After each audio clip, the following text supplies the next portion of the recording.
Hello, everybody, and welcome again to Nerd to the Third Power, your one-stop shop for all things nerdy and awesome. I'm your host and master of ceremonies, Dr. Gonzo.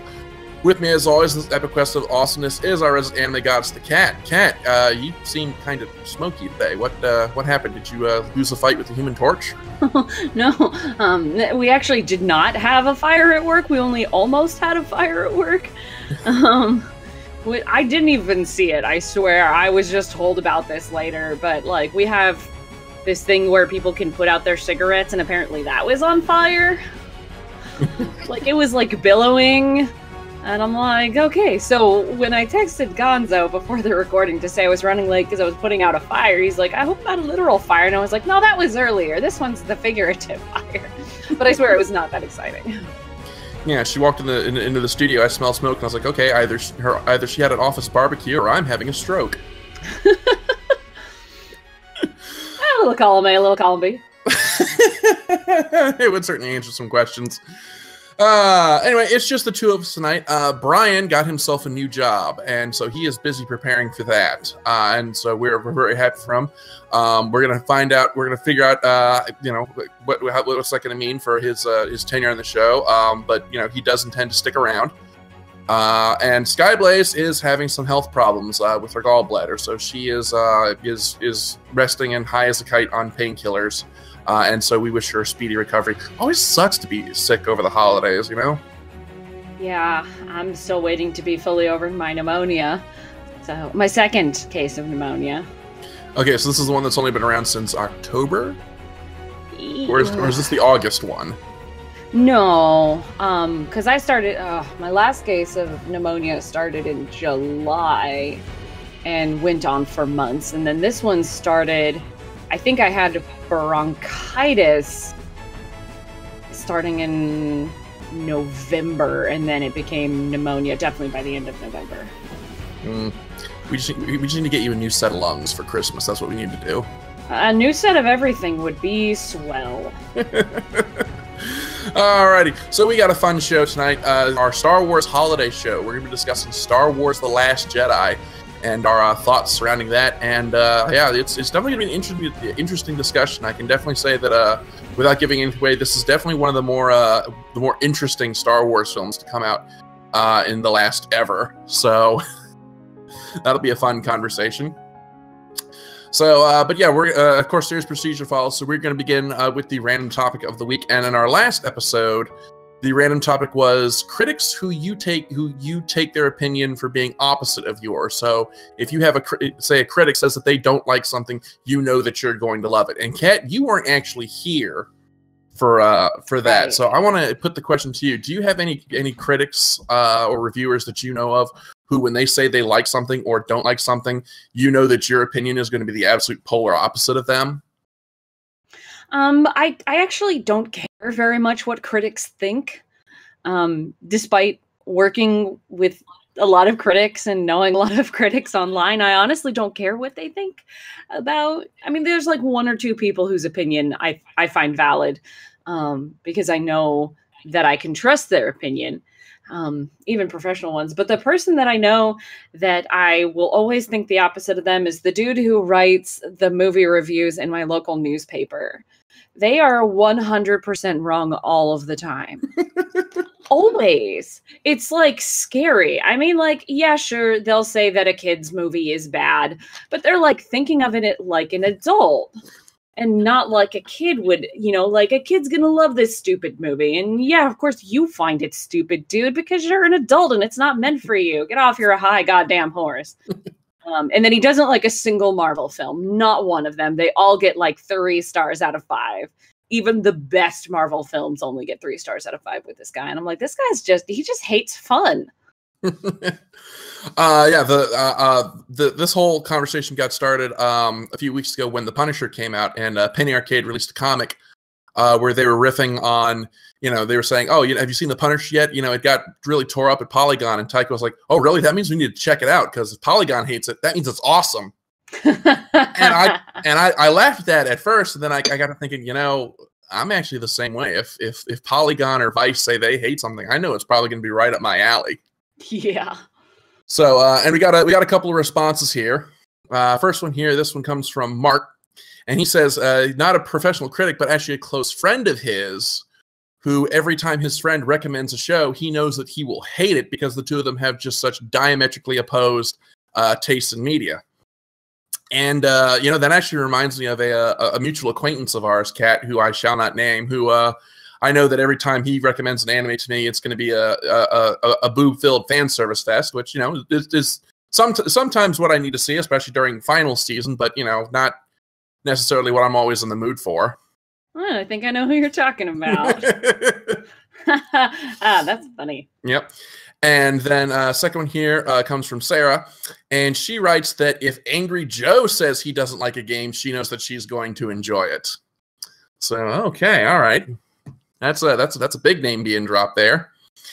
And so that's about all the responses we got on that one. So we're not going to do a random topic, a new random topic this week because we're going to be gone for a month. We'll be back after the holidays are over. So it seems kind of foolish to start a new random topic this week. So, but we do have a couple of Ask a Geek questions here, and so we're going to go ahead and read a few of those. We got some holiday-themed Ask a Geek questions here, and the first one here comes from Paul, and it's for all of us. And he asked, what's the worst you've ever cheated during your Christmas shopping? Meaning that you're out supposed to be buying for other people, but you see something that you just have to have, and so you buy it for yourself. Ooh. Oof. And I specifically chose this one because I cheated horribly this year. I'm usually pretty good because I'm the type of person who generally when I want something, I either go out and buy it, like right then when I want it, or I never buy it at all, ever. Like, those are the only two things. So I don't when I go Christmas shopping, I'm not like, ooh, and 2 for you and 1 for me. I'm more of I'm shopping for myself, and then I see something, I'm like, oh, my roommate would like that. That's more me. On a different topic of cheating, I'm definitely cheating in my purchasing this year because I got a gift during a Rob Your Neighbor exchange at work that I don't really want, so I'm going to give it to my brother. Okay, all right. Rob Your Neighbor, what is this? You steal like pencils off their desk or something, or? Oh God, you've never done a Rob Your Neighbor? No. Usually it's a white elephant gifting thing, but it's really that everybody brings in a gift. You get a gift at random, and then there's different ways to play the game, but everybody opens up their gift and then you start stealing from one another. We do it by pulling a name, and then that person can steal from somebody else or keep what they have. And we do like 2 or 3 rounds of this, and it gets a little heated. Oh, okay. Because there's always like some choice gifts in there, and you're always like, ooh, somebody brought a bottle of Crown. Well, at least at my work anyway, somebody always brings a bottle of, like, there was multiple bottles of wine and other liquors. And so usually there's a throwdown over that. And last year, somebody brought in a drone, like a cheap little drone that everybody fought over until our CEO's wife got it. And then everyone was like, I'm not stealing from her. I want to keep my job. I cheated horribly this year. I went out the other day with a friend of mine to go Christmas shopping. In the mall at the Tyson Town Center, there was this little shop on the first floor. It was called Collector's Corner, and it's just one of those little eclectic shops that has like a little bit of everything. And over in the sports memorabilia section, they had this big framed lithograph of a screen of Mike Tyson from Mike Tyson's Punch-Out, like in the style of the game. It was a screenshot from the game, and it was actually signed by Mike Tyson. Oh my God. And it was going for $200. And I was like, oh man, I want it, but I'm supposed to be here buying for other people. I'll just come back after the holidays over. And then, my buddy Chip, evil bastard that he is, he turns to the clerk and says, hey, how long are you guys going to be here? And the guy's like, oh, we're a temporary store. We're only going to be here till the 28th. And Chip's like, oh, if you don't buy it now, you're never going to see it again. And I know how much you make, so I know you can afford it. And I was like, oh, you're a fucking enabler, Chip. You know that? You're a bad person, and you should feel bad. Yep. So I bought it, and it's gonna go up on my wall. And I've got I'll take a photo of it, post it up on the Facebook for you guys to see. It's actually a really nice It's a really nicely framed picture. It's got a little gold plaque on the bottom, so it's Punch Out Nintendo 1987 at the bottom. It's really nice. But it's like, oh god, yeah, I need to spend this. So because the thing is, like, because that's the first thing I bought that day. Now that's the bar I have to clear. I was like, okay, I have to spend this much on everybody else now. Oh, good god. Yeah. I have to balance my karma. So yeah. Okay. And then, so let's see. Next question here comes from Christine, and it is to all of us. And she asks, if we could alter or change one holiday tradition, what would it be? So, Kat, let's start with you. What's a holiday tradition that you'd like to make a tweak to?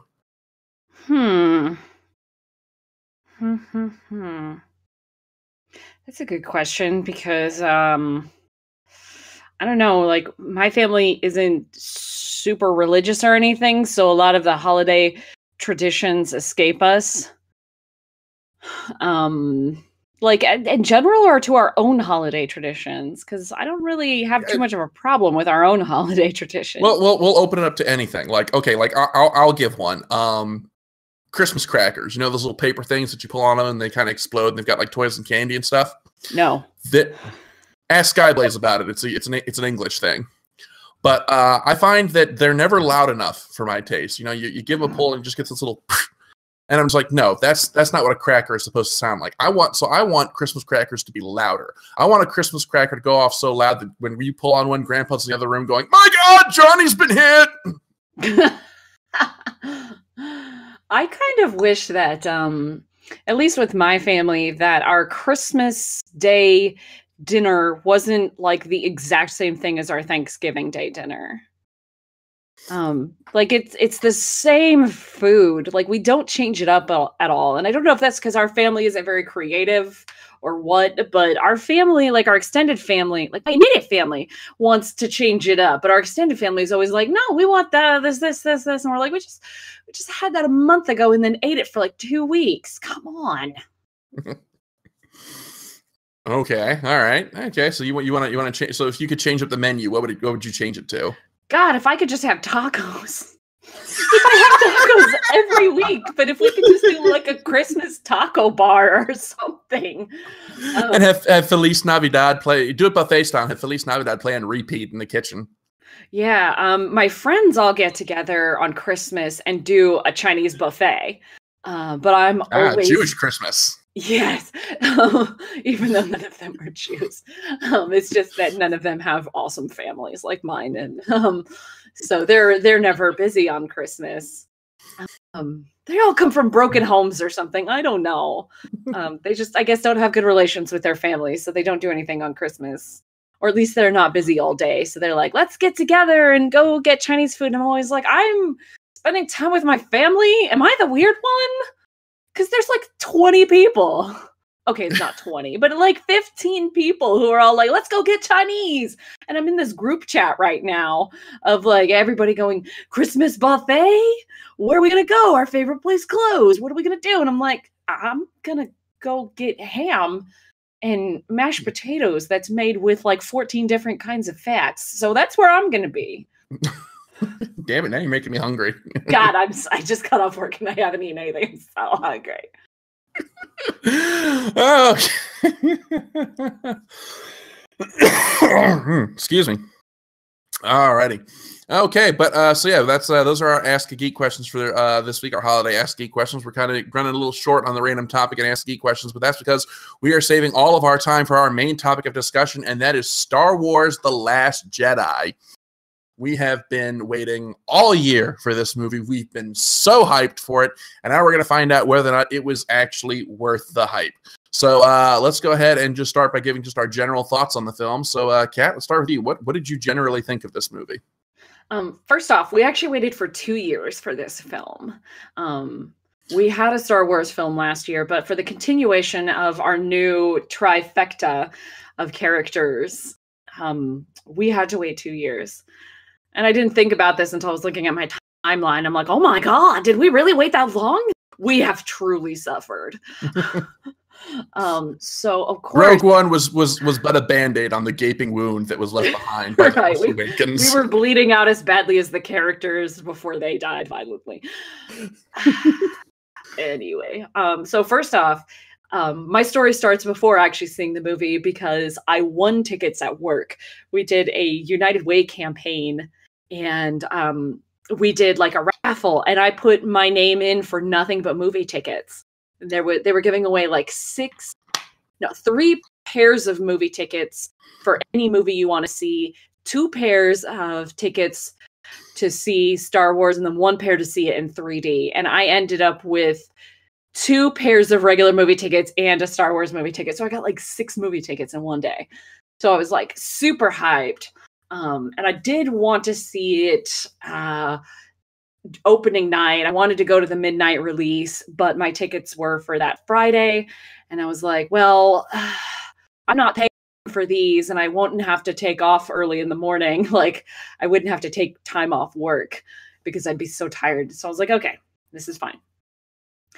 So I was super excited to go see this film, and there was a Darth Vader, like a dude in costume as Darth Vader, hanging outside the theater taking pictures with people. So that was pretty cool too. So the stage was set for ultra hype. And man, am I the only one who actually paid for his ticket? Everyone I know won tickets. I bought my tickets. I reserved my tickets for opening night, thinking I was being all like clever and a badass and shit. And I called up my little brother and I was like, "Hey, little bro, guess who's going to go see Star Wars on opening night?" He was like, "Oh, this is probably not a good time to tell you that I won tickets myself for another theater." And I was like, "You little bastard!" And my theater had heated leather recliners. A lot of theaters are getting those now. Yeah. All the ones near me have got them too. Aren't they awesome? Yes. The 2 theaters that I go to, actually I go to 3 theaters, and 2 of them were bought out, and they have switched to all heated recliner seats. So like, I love going to the movies now because I don't have some shit kicking the back of my chair for 2.5 hours. And then they're warm enough where I don't have to bring 12 extra sweaters to sit in the cold. but we're getting off track. Theater also does $5 Tuesdays and like $6 Saturday and Sunday mornings, so I can get in the movies for hella cheap. Nice. But we're here to review a movie, not the theater we saw the movie in. Yeah, so I'm setting the stage for the hype because the hype was real. And I probably like teared up during the goddamn logo showing up. I'm like, oh, this is so great. Oh my God. And I continued being hyped for the next 2.5 hours. I cried a lot because there was a lot of really heartfelt moments.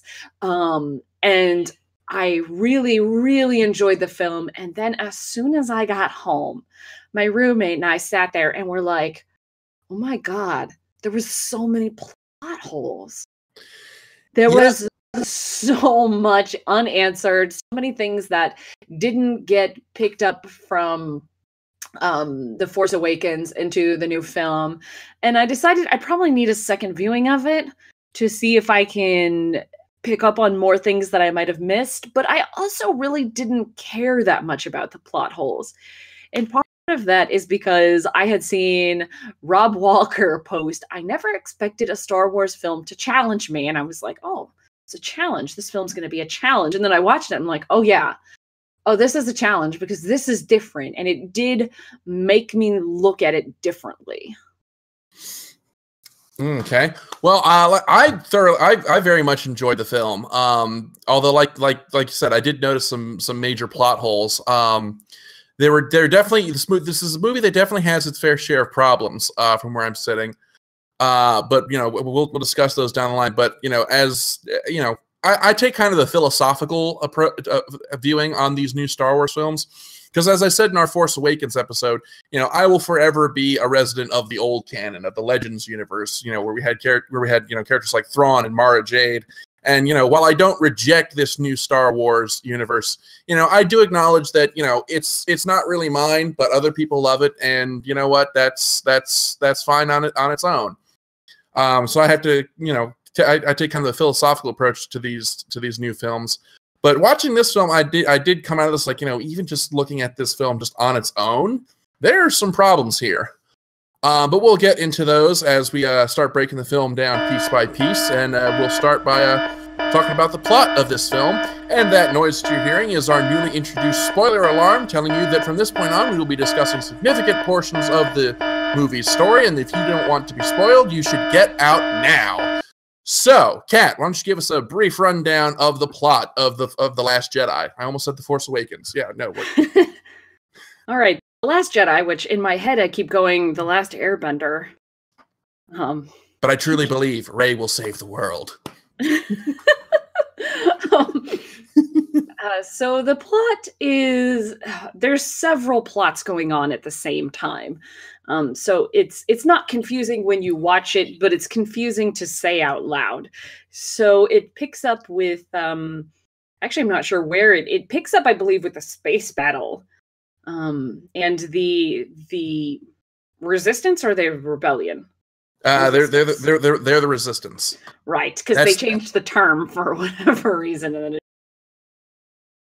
the resistance is clearly limping along in this war. They're not doing so Oh, let's not mince words. They're getting their shit kicked. They're getting the shit kicked out of them.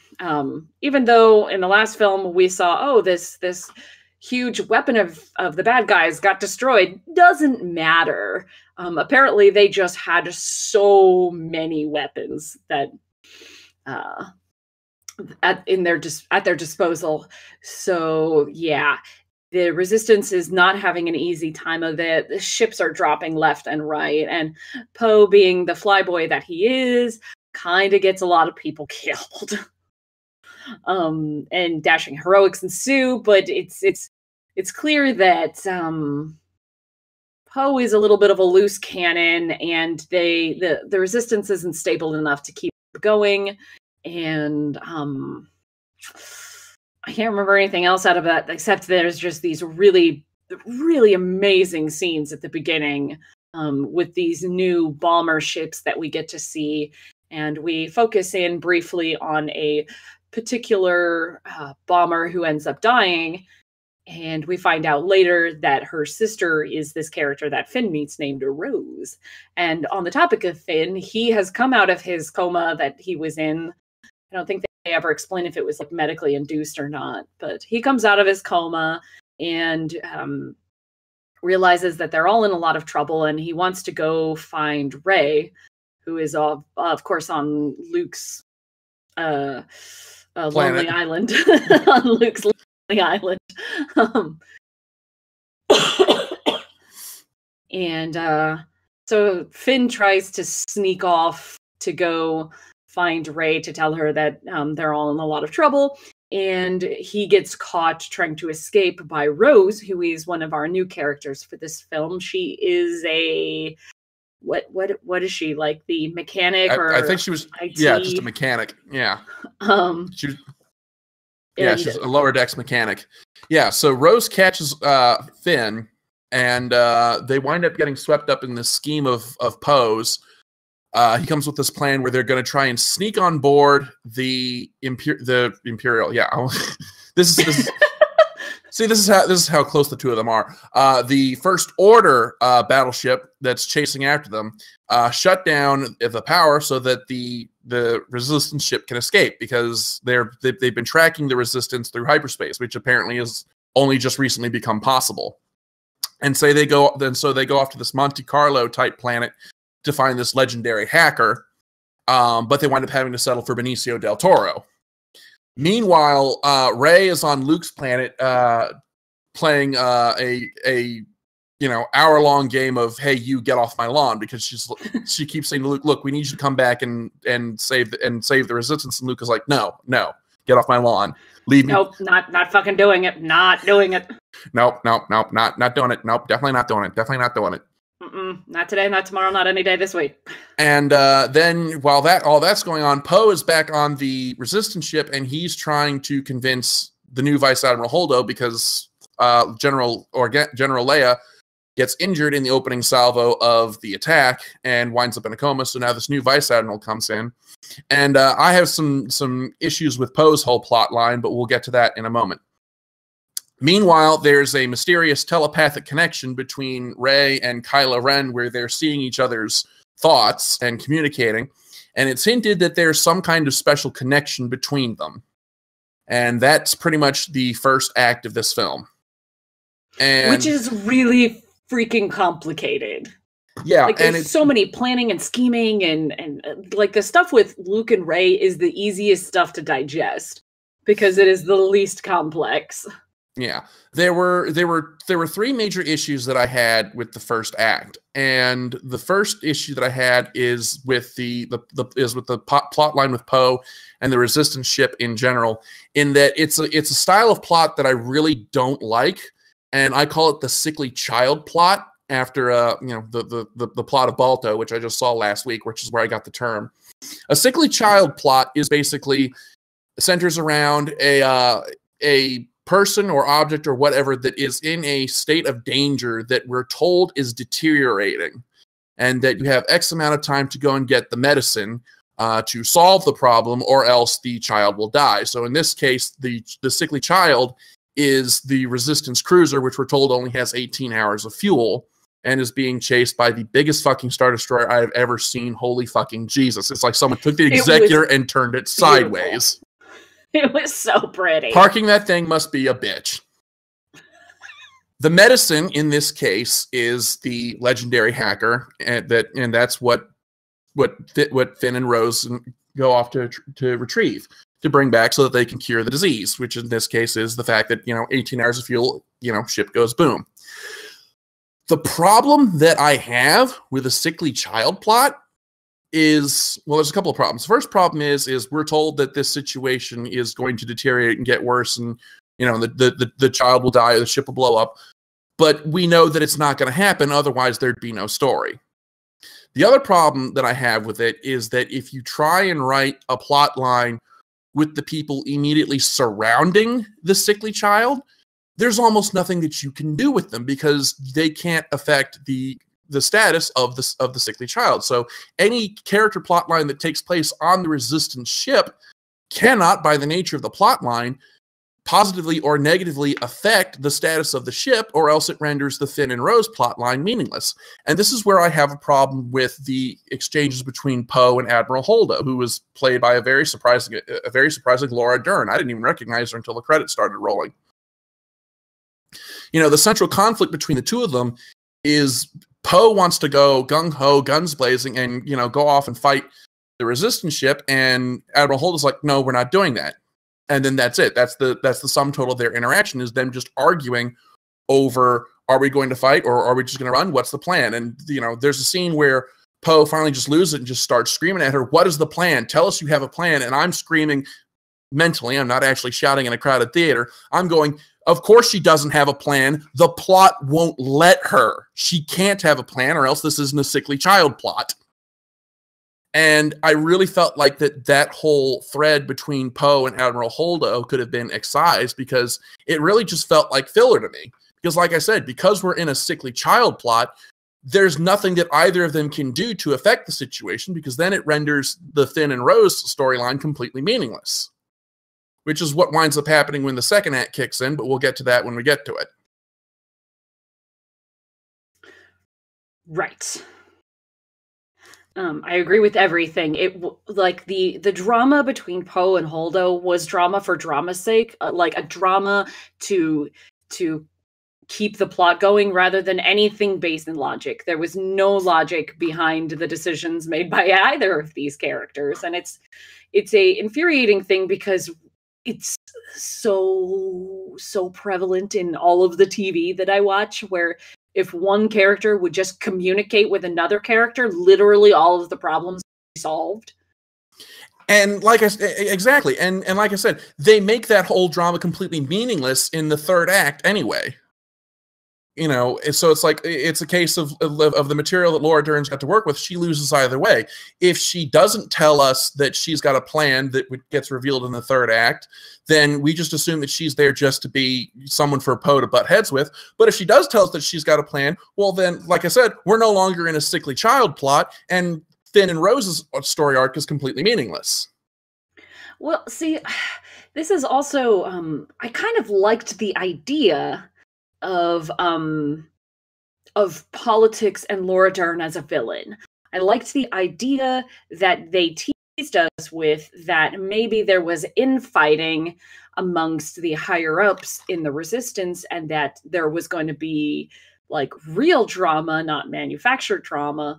You know, like maybe she really did want to take over, and not because she wanted to sell them out to the First Order or anything, but because she thought she had a better way of doing it. And I thought, you know, like it was going to be a good way to introduce the very grown-up concept of there can be villains on the good guy team, or like morally ambiguous characters who think they're doing the right thing by usurping our heroes, and you know, like some really complex shit like that. But really it came down to, I'm not telling you what I'm doing, and it was just stupid, and it was really infuriating because we had such a grasp of what the resistance was, and if they had made it more complex, then that would have been interesting. But really it was like they dumbed down some of the characters so that they can make stupid decisions.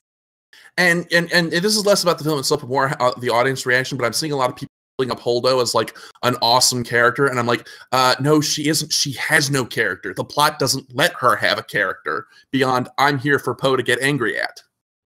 I thought she had a bit of character, and I did enjoy Holdo. But again, I was red herringed into believing that she was going to be a villain of some sort who they would have to actually take down.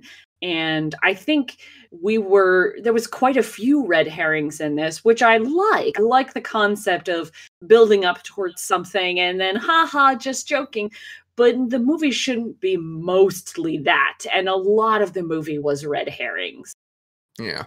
The second major issue that I had with the first act was that the timeline doesn't make any fucking sense. Because we're told before Finn and Rose go off on their mission that the Resistance cruiser has 18 hours of fuel. Great. That means everything that has to that happens in the first act has to happen in those 18 hours. So why are we seeing literal days pass on Rey and Luke's planet? And I just couldn't reconcile that. Now, at first, I was willing to chalk it up to, okay, maybe these two plot lines aren't running concurrently, but then they did the whole Kylo Ren and Rey telepathy thing and tied the Rey plot line in with the main plot line and proved that that's not the case, that these two things are actually running concurrently. So either someone is futzing around with time travel, or they've actually got a shitload more of 18 hours of fuel. But like the whole first act, I was kind of just scowling at the movie because I was like, this is taking much longer than 18 hours. Why did you lie to me? I can't deal with this plot hole. I'm not here for an episode of Dragon Ball Z. Exactly.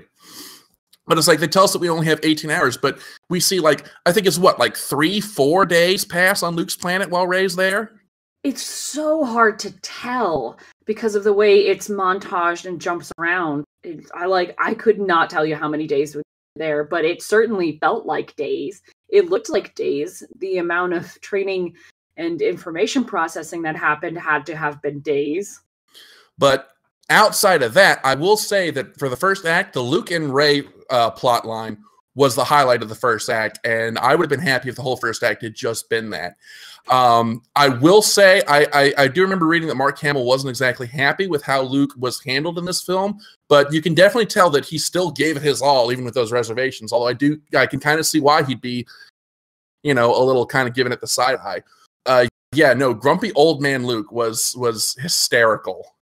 I loved how like, right, this is a movie that we're going to probably say that we've said this already, and we're going to say this probably again before the end of this show, but this is a movie that likes to play with your expectations and then totally subvert them.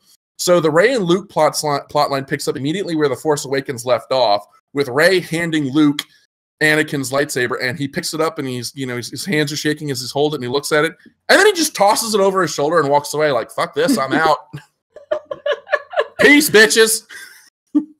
You thought there was going to be this magical moment where he has his lightsaber. You were wrong. Literally, he just tosses it over his shoulder like a McDonald's wrapper. I heard the joke that, well, that's kind of what the Skywalker family does. Problem. Throw it over a cliff. So, but it was great to see these two characters interact. And here we have, I love kind of the play where we've got, kind of a darker twist on the Luke and Obi-Wan relationship, where we've got Rey, who is essentially at her stage in her development a proto Luke Skywalker. She is where Luke was at the beginning of Episode 4, and she's ready for the whole, I'm ready to learn to be a Jedi and be the chosen one and fulfill my destiny and save the universe. And Luke is like, I've been there, I've done that. I got the shitty T-shirt. Let me tell you, it is not what you think.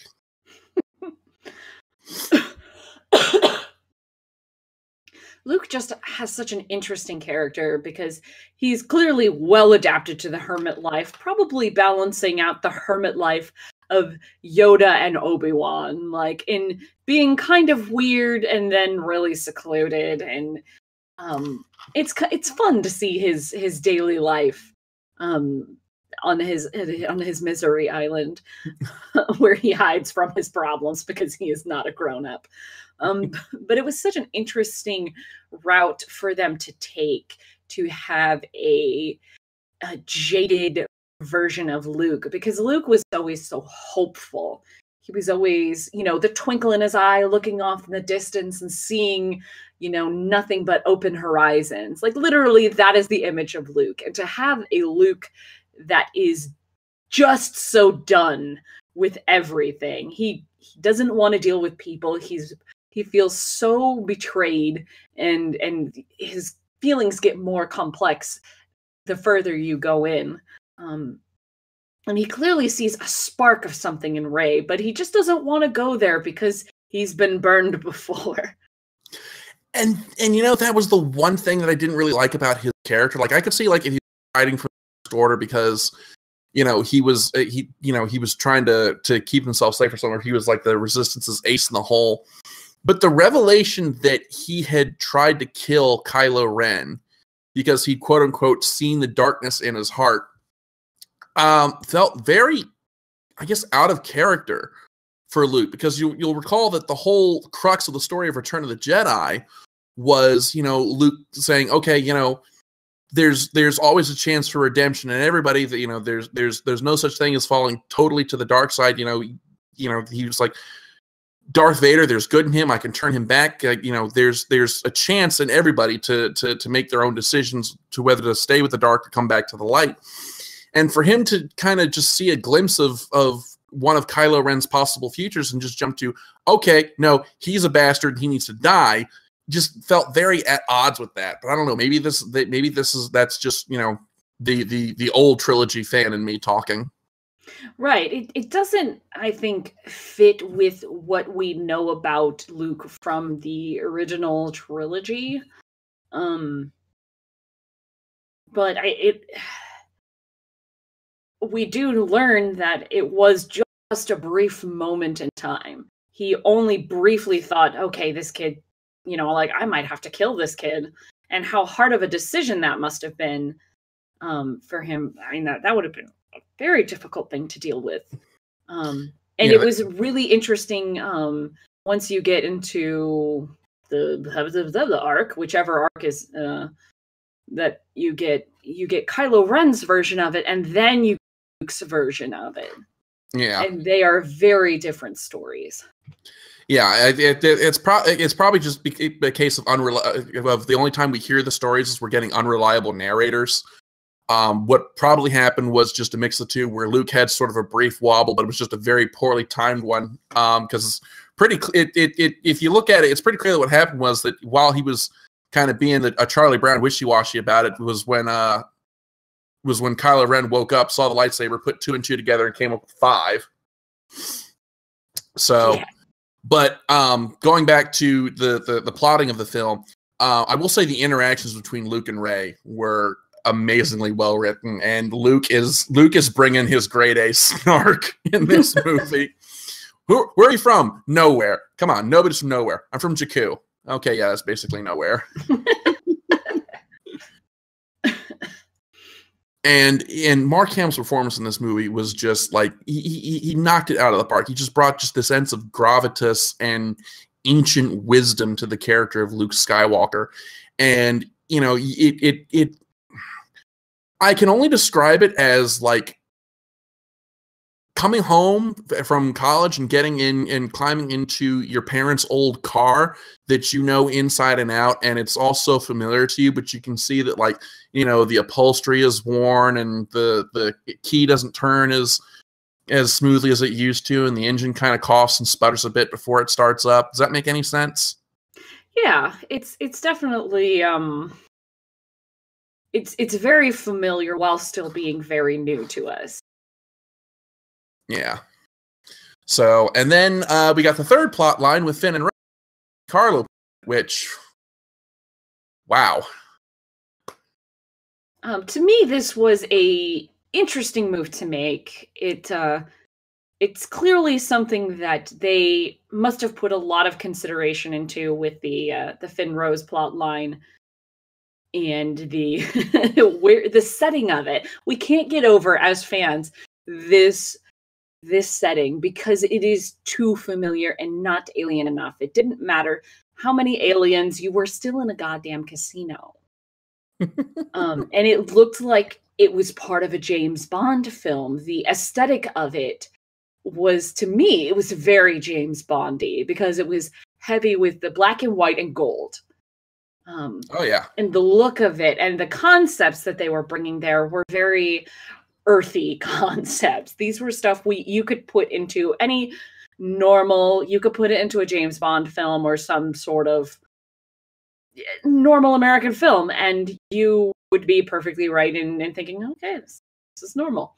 And then the movie rips the rug out from under you when it shows you the people that have to work to maintain this setting. And this is something that one of the things I think the film did very well. And it did something that we kind of saw a bit in Rogue One, where it shows what life is like for the common person under this sort of regime. And Finn, who's only ever seen, he's only ever seen from, the First Order from within, and he's only just getting a hint of how awful things are. Rose is like, yeah, you think what you've seen is bad? You come with me and let me show you the kind of shit that I had to grow up with. Right. And it's neat for them to be such different characters, to bring different perspectives into it, because Finn is he's almost the everyman. Even though he is from the First Order, he's learning everything on behalf of the audience, so that we are exploring things through his eyes, and in this movie through Rey's eyes as well, since they're not together anymore. But particularly through Finn, we're learning more about the galaxy and the kinds of people in it, and the true portrait of suffering that is taking place. And as much as fans did not like this scene because it was not alien enough, it wasn't Star Warsy enough, I liked the concepts that it brought up, if not the visual. Yeah. Yeah. And then it's at this point that we're introduced to Benicio del Toro's character of DJ, who is bizarre. He is a big ball of what were they thinking when they wrote character. They were like, we're going to cast Benicio del Toro as himself. Yeah, he was he felt almost kind of like a drugged up version of Collector from Guardians of the Galaxy in terms of his performance. But I felt like he was again kind of a bit of a wasted character because we kind of had a bit of hints of depth with where his character was going to go when he was talking with Finn about how the people on this planet, they sold weapons to the First Order. They've also been selling weapons to the Resistance. So your hands aren't exactly clean of this either, buddy. And then they kind of just never went anywhere with it. And again, he was one of these characters that's kind of a red herring, because in this particular scene, Finn and Rose had been going to find this master, like a code breaker. Yeah. And they found the code breaker, who they assumed was the code breaker, and then were immediately jailed. And then in jail, they meet Benicio del Toro's character, and it turns out he is also a code breaker. So you start to think maybe he was the master code breaker all along, and the other guy was just a red herring. and like, look, he freed them. He wants to come along with them for payment, and he is a master code breaker. You're like, this was the code breaker they were looking for all along, because that's the kind of shit that happens in a lot of movies. And then you find out, okay, so he has that thing about they're dealing to both sides. And then it turns out he was dealing to both sides. Yep. And he wasn't the one they were looking for after all. And I thought that was an interesting spin, and it really broke my heart because I enjoyed his character so much for all of his quirks and everything. He really did feel like the Collector, just in a different film. And it was kind of interesting to have a character like that, and then to have him spun around as a villain or as a traitor. And also the fact that he didn't die, so he could come back in another film. Like he may very well. I could totally see the next film is like them, like it starts early with them tracking him down and just beating him. So yeah, that covers about the first act of the film, and then the second act of the film is where most of the problems of the first act are kind of shucked away, and things start getting on a much more consistent basis. Rey eventually decides, all right, fine, screw it. If you're not going to be the savior of the galaxy, I will, and goes running off to try and convince Kylo Ren to turn to the light. Finn and Rose and the Codebreaker fly off to go do their thing on the First Order ship. And Poe is still shouting advice at Holdo because that's all that the sickly child plot is still allowing him to do. And it's at this point that the movie really kicks it into high gear with everything on the First Order ship. And then a surprise cameo on Luke's island that caught me completely off guard. When fucking Yoda shows up, and he's a puppet. Oh. You have any idea how happy that made me that he was a Muppet again? Happy days are here again, ladies and gentlemen. That was great. Yeah. So one of the plot lines of The Last Jedi is Luke believes that the Jedi Order should just end and go away and just fade into obscurity, and it turns out that the island that he's living on is actually, I guess, where the Jedi Order originated, because there's this tree that holds the very first text of Jedi doctrine. And Luke decides after Rey leaves that he's had enough, and he's going to take matters in his own hands, and goes to burn the tree. And right at the last minute, he hesitates. It's like, oh, I can't do this. And Yoda shows up. It's like, oh, stop being so dramatic. And then smites the tree like the god of thunder. And I really loved this scene because it really for that moment, you know, we were back with Luke as he was in the original trilogy. This character who was, you know, wasn't really thinking totally clearly and thinking ahead, and just all, you know, like Yoda puts it, always with his eyes on the horizon, never on where he was. And it was great to see Yoda come back and just put him in his place. Like, you know, look, you were a teacher. People are supposed to grow past you. That's the whole point of you. And I loved that scene because it really crystallized for me Luke's character throughout this movie. It's really interesting to think of Luke as a teacher. He got a full Jedi education in a traditional sense. So it's easy to picture him as somebody who was for so long holding on to these original texts and the old Jedi way, because there was nobody to show him any other way. And he really did think, I'm the last of the Jedi. I have to preserve this. And there was nobody to say, yeah, it's okay to move on and to not stick to the original doctrine. And you know, like, he knows that a lot of it was messed up and not perfect, but just holding on to that last little bit is one of the main themes of the film, as stated by Kylo Ren. Letting go of the past is something that not just Kylo needed to do, but something that Luke especially needed to do. And it was fantastic for it to be Yoda who come back and is just like, kid, when are you ever going to learn? Like, and it was interesting to me because, you know, one of the things that I keep people seeing thrown around in the wake of this movie is that the past needs to be destroyed, which is not at all what this movie is saying. The movie's not saying, okay, the past needs to be destroyed. What it's saying is like, okay, it's great to remember the past and what came before, but not to be so totally constrained and beholden to it that you can't see the road ahead of you and walk the path that's still before you. And I really loved that, you know, just to see Yoda come back and be the teacher one last time and kind of hammer that theme in to Luke. I don't know, it was just that one scene would have made the whole movie for me, honestly. Just there's so much I have to talk about that scene. So, because it's later revealed that, you know, Rey took those books from the tree and she's got them. You know, so, you know, who's to say that in episode 9 she's not going to take the foundations that came before and build a new Jedi Order? You know, so we don't know. I mean, you know, although I will say Abrams is going to have his work cut out for him in episode 9, but we'll get to that when we get to our closing thoughts.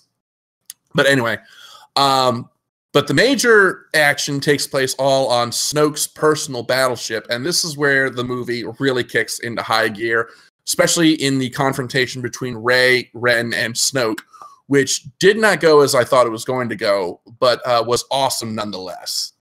So many red herrings. Where, yeah, Rey goes to... Rey, at some point in time on Luke Island, had a vision of Kylo turning to the light, and he had also had a vision of her turning to the dark. So they are convinced that if they just hang out, that they will turn one another. And so there's so many different ways that fans have speculated what will happen. Everybody has said, oh, well, Rey could go dark, or she could go gray, or, you know, Kylo will have a redemption arc. And they had sort of started to set Kylo up to have a redemption arc. And the confrontation with Snoke is where you really are like, your heart is pounding because you are seeing one of these things happen. You're like, shit is crazy. and then all of a sudden here comes Rian Johnson going, side door number 3. Exactly. So there's this big showdown where Snoke finally has Rey, and he just sees in her all of this potential and how she's learned so fast. And he's just like, oh yeah, that connection that you and Kylo thought you had. Yeah, I totally was just bringing you guys together to get you here because I think you'd be a great apprentice unlike this shithead over here. And so Kylo is just taking a verbal beating over there while Rey is taking the literal beating by Snoke. And eventually Kylo just fucking kills Snoke. It was unbelievable. Let's be clear. Kylo doesn't just kill Snoke. Kylo pulls a fast one on Snoke. Because Snoke is bragging about how I know his every move and his every intent. Meanwhile, Anakin's lightsaber, which is sitting right next to him, is slowly turning and pointing at him. And at the moment where Snoke's like, and he would like knight his saber, stab. And he just gets fucking cut in half. It's not that he just gets stabbed. You literally see him with the saber through him, and then Kylo pulls the saber towards him, and it slices him in half. And it takes a good, 10 minutes of screen time before his lower torso hits the ground. It was unbelievable. All of this while still knowing nothing about Snoke, anything about his master plan, his goals, intentions, or anything. Rian Johnson was basically telling us, fuck all of your theories, they don't matter. Which... holy crap. Which, as cool a move as it was, again, I can see why people reacted negatively to it, especially because there was all this mystery surrounding Snoke in episode 8. And, we got almost, even in this movie, we got almost no explanation of who he was or where he came from. And, Star Wars fans, both old canon and new, if there's one thing that we have in common, it's we like our backstory. We like to know where everything came from and how it got here. Right. So, I know that, clearly this material is going to be covered in the expanded universe, but it was definitely a move that I can see why people would have reacted negatively to it being done in the film itself. But it's swiftly forgotten when one of those kick-ass fight sequences ever breaks out. Yes, and it's Rey and Kylo versus a bunch of these, I don't even know what their Praetorian titles. guards, I think they're called. Yeah, these guards, and these guards all have really bitching weapons.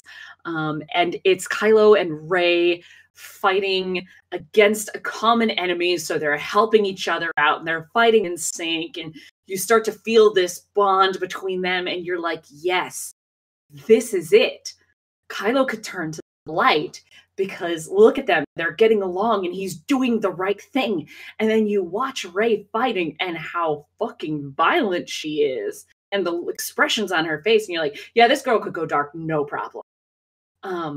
And then at the end, after all of this build up, he's just like, join me. Look, this universe is messed up. I see it now. We can fix it. And she's like, I am not joining you. No way.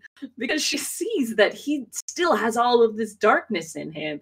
And he's just because we wrecked some shit together, all of a sudden we're besties? Right, because he's still very clearly like totally a rageaholic mastermind. And she's like, no, I have to go help my friends. And he's just like, of course he's very upset, because probably the first person in God knows how long that he's actually felt a connection to, that he felt understood him. So already always angry Kylo is just even angrier. Yeah, and he doesn't get any better from there. And meanwhile, while all this is going down, Sithy kind of guy, because he's never been technically labeled as a Sith, he becomes the new Supreme Leader. Oh, yeah. Which does not agree with Hux, who we have ignored so far in all of what we've been talking about. But there is a lot of that same hatred between one another from the first film back in full. Even worse when Kylo becomes the Supreme Leader. Yeah, Hux was not pleased about that. But, you know, again, like going back to Hux is one of those characters that we could have done without throughout this whole movie, because again, going back to the first act, he was one of those people immediately involved in the sickly child plot. He couldn't, do anything because the plot wouldn't let him. Yes. So, but he made for awesome comedic moments. Oh yeah, especially when he sees Kylo unconscious, and you see him kind of pull his blaster out to kill him, and then Kylo wakes up, like, "Oh no, I'm going to hide this." Wait for the opportune moment. Supreme Leader is dead. Long live the Supreme Leader. So, oh my god. Meanwhile, Finn and Rose and Benicio del Toro are wrecking some shit down in the hangar bay. Their plan goes sideways, and they wind up getting caught. And we find out that the Cracker has actually sold them out. And then we get to see a surprise return of Captain Phasma, who they really need to do more with her in the next movie. This is a case where I really feel like Johnson should have made the build-up pay off, because it's built up like there's going to be this big knockdown, drag-out fight between Finn and then it's over after like 30 seconds. I wonder if at this point Phasma is just a joke for them. Like, she's clearly kept in the films to sell toys, because she is still the coolest looking thing that they've introduced in time. She is just so cool looking that you can sell infinite toys. But they don't want to give her screen time. They don't want to give her character arcs or anything like that. So what the fuck? What's the point? And that was one of the things that I feel like Rian Johnson finger to J.J. Abrams going, I'm not going to finish what you started. Ha ha ha ha ha. Like, so I'm really hoping that when Abrams takes back over the film that he will actually do something with Phasma, because I don't believe that she's dead. Oh no. First rule of Star Wars, if you don't see a body, nobody's dead. Right. So and hell, sometimes even when you do see Darth Maul. Ugh, even when you get cut in half, you are still. So my wish for Phasma would be that she would actually just abandon the first, go on a renegade revenge mission against Finn, and then end up getting caught up in something where they all have to work together. But that's just because of my love of Gwendolyn Christie, where I can't see her as a bad guy because she's just too perfect. All right. So yeah, that the second that's the pretty much is the second act, except for one thing that kind of the segue into the third act. It's finally revealed that the reason why Holdo has been in the whole run mood is because they're actually near a rebel base, and if they can get to that, then they can send a message out to their allies, and then the resistance can live on. So they get to the planet, and she sends off all these transports to take everybody else down to the planet. But she stays on the bridge of the resistance cruiser, which she has do a total about-face. And in a move I've never seen done in science fiction ever, she accelerates to light speed right into Snoke's ship and cracks that son of a bitch in half. That scene itself was so beautifully shot. Because they muted all the sound at that point, because you don't hear shit in space, as these movies have tended to neglect. So the lighting composition for those shots, and then the dropping of the sound or sound, was unbelievable to behold. And then they did it from multiple angles, so it felt like, okay, we haven't seen any shots like this in any of these films before. Like, there was nothing quite like it, and it was really spectacular to behold. But then you kind of wonder, why didn't you do this from the fucking beginning? Exactly. And again, this loops back to the big problem I had with Holdo's character is, again, because she is there with the sickly child plot, she can't do anything, and everything that comes after the first act pretty much makes her arc in the first act meaningless. So, like, I really, there are a lot of hints in the character that there's a lot they want to do with her, but because of the narrative structure of the film, they just couldn't. And I feel like that's really unfortunate, because Laura Dern is an amazing actor, and she could have done a lot, given the caliber of what Abrams and Johnson are capable of writing. And this is a complete aside, but I really felt that her appearance, I know a lot of people didn't like her appearance in the film. She didn't look like she fit in, but I think she did if you remember how Leia dressed in the olden days. I don't know. I still like the comment you made on that one Facebook post where you said she looked like she got lost on the way to a Hunger Games audition. She did. Oh my God. She looked like she was supposed to be on the set for the Hunger Games. And she was in this dress, and I'm like, she looks like she's from the Capitol. May the odds be ever in your favor, Leia. Cut! Damn it, Laura! I'm sorry, I'm on the wrong set. Like, they haven't filmed one of these in a year. Get it together. Oh. So then the third act of the film takes place on another fucking desert planet. I'm so sick of desert planets. No, but it looked like an ice planet. Yes, that's what I thought it was too. And then I was like, all right, well, okay, Hoth has been done to death in video games, but only once in the films. All right, fair play. Then we see the guy lick it and go, oh, this is salt. I'm like, no, another desert planet. No, but it doesn't count, because it was totally aesthetically nothing like anything else we've seen. Yeah, okay, I'll give it that. I'll be fair. It's a different kind of desert. They do the desert planet differently enough that I'm willing to give it a pass this time. But if literally, there is nothing deserty about it, from the way that they dress to the color palettes that they use on this planet. There is nothing deserty about it. Yep. But the running joke now is that the third act takes place on a planet-sized red velvet cake. And the room goes completely quiet. Okay. I didn't hear you. Cut out. I didn't hear the punchline. Oh, I said. So the joke now that I have with the group of friends is that this planet takes place on a planet-sized red velvet cake. I'm for that. Sounds delicious to me. Because the top layer is all white, but if you disturb it at all, it's all red underneath.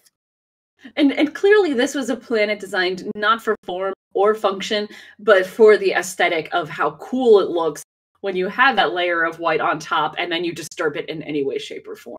Yeah. And so the third act is this is not going to be, people who say that these movies are just rehashing the old films aren't going to be happy with this. But the third act is basically the Battle of Hoth all over again. With the added twist this time of, but the twist this time is the battle is not what's important. What's important is they're just trying to last long enough to send a message to stir up other resistance cells. And we finally get to see Luke come back and get into action. And the way they handle that in this film, just I'm gonna have to let you tell this, Kat, because I'm still in awe of what they did with Luke at this point in the film. Okay, so the battle is going so poorly. Everyone's heartened. Everybody who's outside of this rebel base it's like a suicide mission. It's a little Rogue One-y at this point, because they're literally in the trenches with a couple of rust bucket ships trying to take the enemy down. And yeah, they're really just holding off until maybe some help arrives. And help does arrive in the form of Luke Skywalker, and he's fucking got his hair cut, and he has this beautiful moment with Leia. And then he's like, okay, I'm going out to fight this fight. And he comes out and is, like the lone man on the field, and Kylo sees them and Kylo sees Luke out on the field and is like, fire all weapons, and a bajillion laser blasts, and Hux is like, I think they got it, maybe. And then all the smoke clears, and Luke is there completely unharmed. And it's, how did he do that? The Force is so goddamn strong. And so Kylo's like, fuck, I'm gonna have to go and do this myself. So he gets out, and they have this phenomenal fight. Just absolutely amazing, with lots of snarky taunts from Luke, being the sassy bitch he has always been. And this is where these amazing color palettes really do like such great work, because there's this one scene where Kylo takes what has to be a completely fatal a slice at Luke, where it should have just cut him in half, and you see Kylo's feet like slide in the salt, and you just see red underneath, and you're like, oh, is that blood? Is that the planet? Oh my god, you're freaking out. And you're like, there's no way he could have survived. Oh. And then it turns out Luke was never there. Luke was back on his lonely island and was using the to project himself, like a vision of himself, so much that it was solid, and had an entire goddamn lightsaber battle while he wasn't even there. Unbelievable. And again, this is what follows. This is a moment that I'm sure a lot of timey fans may not appreciate, but it certainly got me moved. This effort takes so much out of Luke that he winds up actually passing into the Force, and we see him fade away as he's looking out at the twin suns. So it kind of brings us full circle to that moment in A New Hope on the Moisture Farm, and I thought that was just such a powerfully shot scene. Like I was in tears at that moment. And I really appreciated the scene. Actually was a tie-in to an earlier scene on this like stone that clearly was a great conduit of power. And just for them to cut away and show him on this stone, when up until this point he had shirked wanting to have anything to do with the Jedi. He didn't want to train anybody. But he had finally like resolved himself to doing the right thing, and like just for it to pull back and you see him on this rock was, and honestly, it was a really great send off. And knowing that Carrie Fisher has passed, and that they will have to somehow deal with her in the next film, it feels appropriate that Luke died in this film, because we are actually seeing through these films the death of the old generation, which again loops back around to letting go of the past. Yeah. It was definitely thematically appropriate for what this movie was going for. And I guess that brings us to now the elephant in the room, the thing that we've pointedly not discussed over this film because the wound is still too raw, and that's the performance of Carrie Fisher in this film. I don't know about you, but I was fighting back tears every moment that she was on film. It felt like finding a tape recording that your parents had made before they passed away and listening to it and knowing that this is the last time you're ever going to hear this person's voice. I didn't fight the tears. I just cried every time she was because in reality, she was the emotional center of the film, where she was the beating heart of it, where everything always came back to Mother knows best, so don't fuck with her. But you know, with she has a bit of a motherly relationship with Poe, so they have this kind of emotional connection, and she's got the emotional connection to Luke and her, you know, feelings all over for the rebellion, the resistance, and her being force sensitive, not just force sensitive, but having the force, and being able to feel more than what other people feel, you know, with like this kind of force empathy. She had so much emotion in this, and it was just stunning to behold. And I literally cannot fathom because they have some of her scenes shot, but not all of her scenes shot. And I hope they don't go that CGIing her a whole lot. Oh no, they've said that they're not going to recast her, CGI her. So I don't know what they're going to do. I'm hoping that they don't do a whole thing where, you know, they show her scenes and then they just randomly kill her off partway through the movie. Right, like an off-screen death or something. Yeah.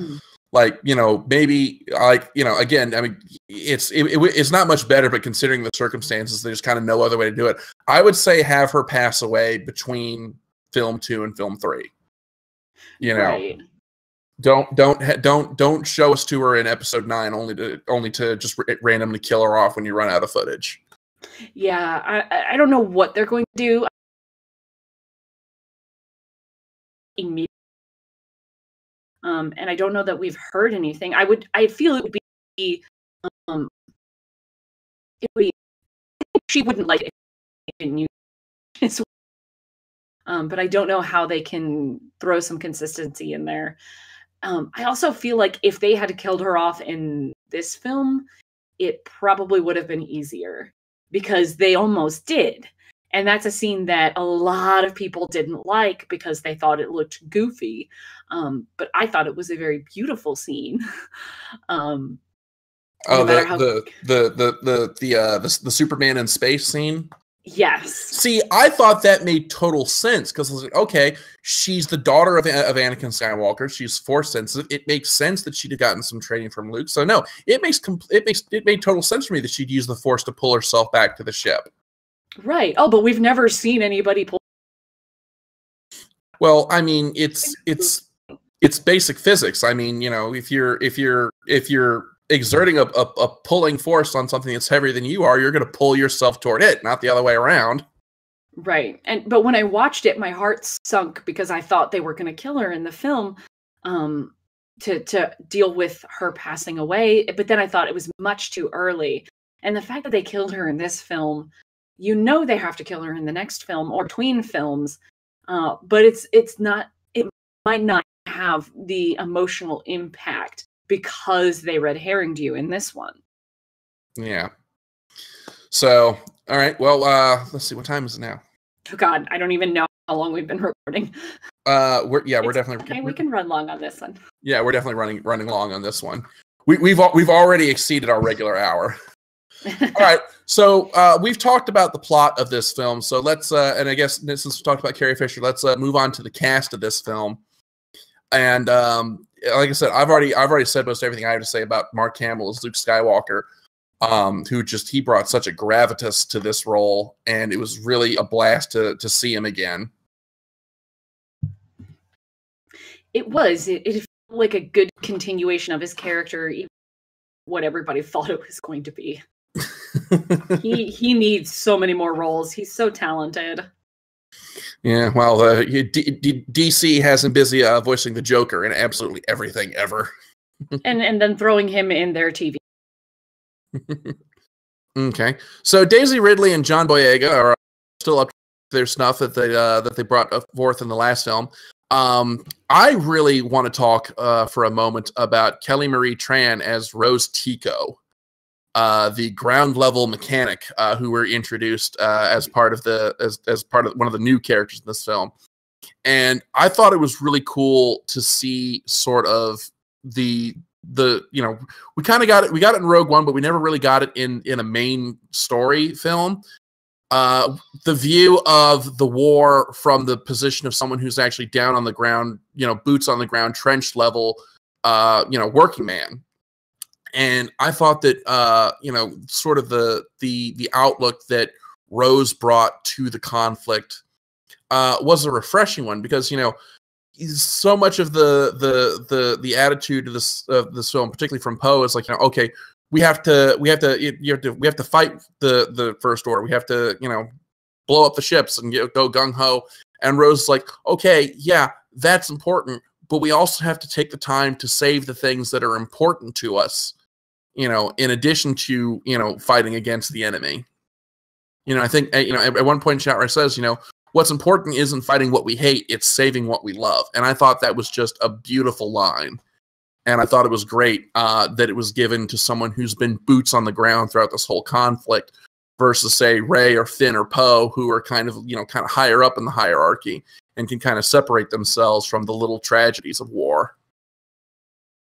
Right. I really enjoyed her character, especially when we first see her. She has just lost her sister. And we see deaths in these films as kind of on such a mass scale that you can't connect to it on an emotional level. Because, it's X-Wing pilot after X-Wing pilot and then whole planets. And that's like the level of death that we usually see. Unless it's some sort of main character. But here we have a character who, is dealing with the consequences of the war, and like decisions made by Poe are supposed to like, but it's, he was part of a plan that got a lot of people killed, including this girl's sister. And it's not just like, she's sad for a little while and then it's over it, like multiple times that it's referenced throughout the film that it upsets her and she's not really quite over it right away. Yeah. So she was a character coming from a place of pain, and that's why she's, got involved in the plot versus, some great destiny or coincidence or anything. Like, she was active, in her own destiny. Exactly. Yeah. We mentioned Benicio del Toro, and I mean, see, the hard thing about actors like Benicio del Toro is that once you say their name, you've pretty much summed up their whole character in whatever film they've been in. Benicio del Toro was in this movie, and that's really all that we could say. That really tells you everything you need to know about his performance in this film. There wasn't a lot of scenery left after done chewing. So, but yeah, he was one of those characters that I think like they could have done more with in this film. As I mentioned, like I said, he came across as a drugged up version of the Collector from Guardians of the Galaxy. So, I suspect he'll be back in some form or another. So I hope so. My one big qualm with it was hard for me to understand what he was saying a few times because he kept doing that fucking stutter thing. Yeah, definitely the home video. Yeah, definitely gonna have to turn on those subtitles. What about you? Are there any standout cast members? God, Adam Driver just did a phenomenal job in this film. He got a lot of flack after The Force Awakens for being whiny and emo, and people forgot that he was really dangerous. And he took a lot of flack because he lost to a girl who'd never held a lightsaber before. But he was already really injured when he went into that fight. Other things that a lot of people have chosen to ignore in their consideration of Kylo losing that fight. And here we see him shine. emotionally and as a fighter. It was just spectacular to watch. I'm glad that they didn't do a redemption arc for him, because I don't think he deserves one. Or rather, it would be really, I don't know if it'll be as interesting if he gets one. Rather, if he is you can be a complex character and be on the dark side and still be interesting and deep and not have a redemption arc. I don't know. Like I wouldn't go so far as to say that he doesn't deserve a redemption arc, because, you know, hey, Darth Vader got one, and he's Darth fucking Vader. Yeah. But at the same time, I feel like since they've set one up, if they made it so that he didn't get a redemption arc, or at least not a very good chance of one, then I feel like that would kind of reduce his character to being basically just, you know, kind of a whiny little bitch. Because that was sort of the impression I had of him after The Force Awakens, that, you know, okay, the reason why he went to the dark side was what? Mommy and Daddy didn't love him enough? We don't know. Yeah. So I feel like if we don't get some serious examination of what led him to Snoke and how he may possibly get out of it, then it would reduce his character to basically just kind of being a snidely whiplash. He's just evil for the sake of being evil. Right, and that's what I'm saying, is that he doesn't have to have a redemption arc in order to have depth of character. I feel like this was his chance to have a redemption arc in The Last Jedi, where he was given a choice and he chose darkness. And that is what defines him as a character, is that given the choice, he'll go dark. And that's why I don't want him to have a redemption arc, because he already had his chance. He literally, you know, but it's another thing with this film where Rian Johnson just gave a middle finger to J.J. Abrams and said, I'm not writing Kylo backstory. You deal with how he turned to the dark side. Okay. All right. Any other standouts for you? Gwendolyn Christie is perfect as always. Phasma again. I feel like that there was something else, but Oscar Isaacs as Poe Dameron, other than the fact that he was stagnated a good chunk of the film by the plot, I thought that they did more with his, obviously they did more with his character this time, because his character wasn't in most of the last film, and a lot of people have criticized this film for being inconsistent with his character. And I'm like, well, yeah, it's because we didn't see him in the film for more than like 2 scenes. And if you've read the Before the Awakening, or whatever the name of the prequel book for The Force Awakens, and it's just like 3 short stories, one about Poe, one about Finn, one about Rey. It actually, his actions in The Last Jedi seem to coincide more with the book version of him that we've been introduced to. With him being a more reckless flyboy who pisses off Leia consistently. Well, I mean, like I said way back when we were talking about Act 1, the whole Poe on the ship arc I felt could have been excised. Which, you know, again leads us back to Laura Dern as Vice Admiral Amelin Holdo, who, again, like I feel like they wanted to do more with her, but because, again, the sickly child plot. Can you tell I really hate the fucking sickly child plot? They couldn't. And there's, you know, going back and examining the film, there's no way that they could have made her character work as a compelling character without totally abandoning the whole sickly child plot. And that's a damn shame, because, you know, like I said, Laura Dern is an amazing actress, and I feel like that she could, if she had some real meat to chew on with this script, she could have knocked that role out of the park. But as it was, they just handed her a couple of Snickers bars and said, there you go. Can you also tell I'm hungry? And the plot twist at the end, where it's gonna go and that this was her plan all along, and she's really self-sacrificing. They're like, yeah, but we haven't seen anything. Like, it's not a good plot twist. It's like, oh, she was good all along. There was no build up to it. It was just like it almost felt like they rewrote a scene or something. And because you didn't like her up until this point, and she had no room for development in her short amount of time, you don't really have a huge emotional impact when she does suicide mission. I still cried, but I cry at everything. Or at least it diminished the emotional impact of the scene. I felt like there was still one there, but you're immediately pulled out of the emotional her and how brave and selfless she was by how cool it was. That whole move that she did with going into hyperspeed with the freaking, oh, it was so cool. Alrighty. So, all right. So we've talked about the plot. We've talked about the casting. Let's talk about the presentation in this film. Let's get the obvious out of the way. John Williams is bringing his A game, as he always does. Yeah, his reusing and themes was spectacular as usual.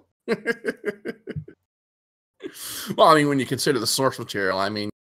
But I really liked a lot of the set design in this film. I think this is probably one of the best designed movies as far as locations I've ever seen, because it all felt really real, if that makes any sense. Like, especially Luke's island, I absolutely loved that we got to that.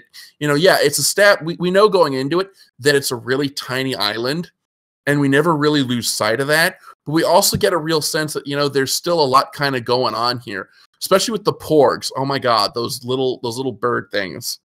Oh my god, I want one. I actually read a thing earlier today that said that the porgs weren't digitally inserted. Those are where they've had to alter the looks of puffin birds that were on that island, and they were so ubiquitous that the film crew just couldn't get rid of them.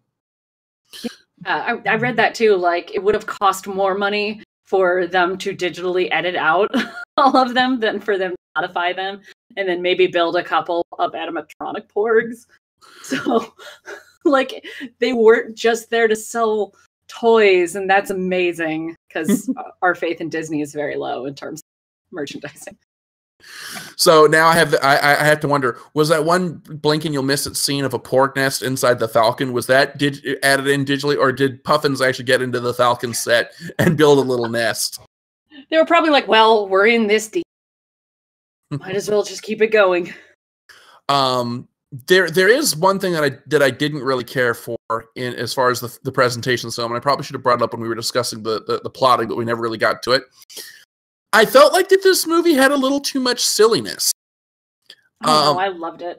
I felt like that there were a lot of jokes that were just put in there for the sake of, you know, just a random haha. Like, okay, you know, Luke tossing the lightsaber over his shoulder, that was funny and it fit with his character. But then the scenes like, you know, the porg getting smooshed up against the window as the Falcon is doing crazy maneuvers, you know, stuff like that I felt. Or the casino goer sticking coins in BB-8 because he thinks he's a slot machine. You know, just little moments like that I felt the film could have done without. I feel like, I don't know, the film was silly for silly's sake a little too much. And yet they did have silly moments that I felt were actually balanced with how serious a lot of the film was, because they would randomly throw in something funny in the battle, and it never felt super out of place for me anyway. It never felt like it detracted from the seriousness. Like, you could have something silly happen one moment and then something utterly devastating happen the next, and it never felt lessened by the humor of it. I'm glad there was humor, because if there hadn't been humor, this would have been Rogue One. Because this was, if you step back and look at it, this was a dark film. It did not bring a lot of hope. A lot of people died. And you're like, damn, this was dark. Yeah, I think actually at the end of the film, like, the entire Resistance can actually fit onto the Millennium Falcon. That particular fleet of the Resistance, there were still people out in the outer reaches. We hope. Assuming they're not dead. But yes, back to the set pieces and such and so. The sets and everything were just Luke's island was spectacular. I was a little miffed that yet another red herring of they show us Luke's X-wing in the water where he had clearly like downed it there or something. Yeah. And I thought that to me is a Chekhov's gun, where I thought for sure he was going to hop in the X-wing and fly into the rescue.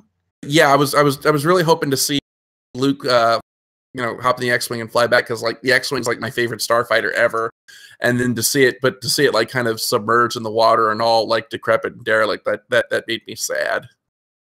So I was like, but that was part of the visual deception to make you think planet know that he shipped them. And it also kind of fit thematically, that shot, because it's one more thing. It's like, okay, yeah, look, this is to show you that, like, look, we're not going back to A New Hope here. We're on our story here. This is another thing that you've got to let go of. It also brings back the concept of him throwing things just fuck that thing. Yep. Although, of course, now the question I have is like, how did if he flew out there, how did R2 get off the island? Because he would, in order for the X-Wing's hyperdrive to work, he's got to have an R2 unit in there. So did he just take? Is there a little droid there at the bottom of the ocean wondering what the hell it did wrong? Luke off, or did Luke like jettison R2-D2 into space after he got to the planet? That might actually explain why R2-D2 was so pissed off when he saw Luke in this movie. all that beeping might have been, oh, hey, R2, good to see you again. Good to see me again? That's what you greet me with? You shoot me off into space like some random-ass piece of garbage, and after 2 years, that's what you got to say to me, mother effer? Good to see you? Sacred Island. Language. R2. Oh, goodness. Yeah, it was clear R2 was not happy to see Luke. And we do need to talk a little bit more about the special effects. It was beautiful. That mega ship, Snoke's ship, whatever the that giant was called. cheese wedge of doom. Yeah, that thing was awesome looking. The ships, I felt like, had such great depth in this film. I don't know why I think that above others, but I really felt like they looked, I don't know, they looked really, really good. We actually got like a sense of scale, because like so many things, like, when we saw like the Death Star, we would see shots of it, but there'd be nothing else around it, so we'd have no real sense of how big this thing really is. And I feel like juxtaposing the Snoke's huge battle cruiser with the tiny little rebel transport, I felt was a neat little touch, because we actually got to see like just how big this thing is. Although it does raise some logistical questions, because we're led to believe in The Force Awakens that the First Order is actually a pretty small force, relatively speaking, and not the galaxy-spanning empire that the Empire was. So it kind of makes me raise the questions like, okay, where are they getting all the resources for these huge ass ships? Right, and clearly, like, there is less resistance now because they wiped out an entire star system of multiple planets full of sympathizers and whatever. So I could easily see them getting the resources in between films, but it's not that large of a time gap in between films. Yeah. Yeah, no, which again brings us back to the timeline of the first act. And I also want to give a shout out to some of the costumes in this movie, particularly in the casino scene. Like, you were talking about how it felt like a James Bond movie, and now that I go back and think of, that's pretty much the vibe I was getting from it too. Everything felt like it came out of like an old Sean Connery James Bond film. I half expect to see an alien Sean Connery go, "I'll have a martini, shaken, not stirred." And then Daniel Craig can walk in his stormtrooper outfit, Bacons. And then he takes off the stormtrooper helmet. I'll have what he's having. That would be amazing. But yeah, it was absolutely a gorgeous film. Like, I think when I was in the movie theater, I leaned over to my roommate. These are the best special effects I've ever seen in a film. they were just beautiful. They're so pretty. And the thing is like stuff blowing up, but I mean that's cool. And the thing is like the designs of the new ships were just great, and yeah, the ship designs I thought were really cool. I really wanted to spend some time up close and personal with Kylo Ren's TIE Fighter. That thing just looks sleek. Yes, like that looked like a hot rod. The one ship design that I didn't like, and I should say it's more of a vehicle design, but I did not. I have to ask, the walkers in this movie, did they not look like giant fucking gorillas to you? They looked interesting. I appreciate that this is an indication that the First Order has improved upon old design flaws. Like, oh, hey, they learned. I didn't know that they could do that in between films. They were pretty monstrous looking. I thought they were fine. I couldn't get past, because like I'd look at them and it's like, oh, AT-AT walkers, that's cool. Wait a minute, those front legs look like hands. Are these gorilla walkers? They were fine for me. I really liked the look of the bombers from the very first scene. I can't for the life of me figure out how dropping bombs works in space, but they looked really neat, especially like the interior. Yeah, I don't dropping the payload. You know, I don't know why it's so hard for people to wrap their heads around the bombers. The bombers have an internal gravity, and then once they exit, that inertia does the rest. It's basic Isaac Newton. I was thinking like, okay, how do they all stay together? How do they? Sure, but how do they not just spread everywhere? Right. So I was thinking like magnets. Possibly. So, yeah, the bombers, I enjoyed the designs. So they reminded me of old World War II bombers from the World War II movies, which is a neat little touch when you recall that, you know, stuff like the gun cockpits in the Millennium Falcon and the dogfights were based off of George Lucas's love of old World War II films. So I thought that was a neat little tip of the hat to Lucas's creative process in the original trilogy. And it also really brought home the idea that this was a movie about, even though it's been called Star Wars, it's really been about one family. And this, more than any other film except Rogue One, really brought home the idea that this is a war and that there are casualties, and that's important. Because again, like a lot of the casualties from the other films have been non-important. They haven't been emotionally impactful. Yeah. We guess. So I think the visual aesthetic of these bombers and then everybody dying in the first scene just really brought home the idea that yeah, this is what war looks like. Okay, well, we have run really long, so let's start wrapping things up here. So let's give our final general thoughts on the film. So, Kat, to sum up your thoughts on Last Jedi, what did you think of it? I think it is an incredibly flawed but amazing film. I watched it and really enjoyed it, and I can't wait to again see what I missed the first time, and then maybe try and figure out what Benicio del Toro was talking the whole time.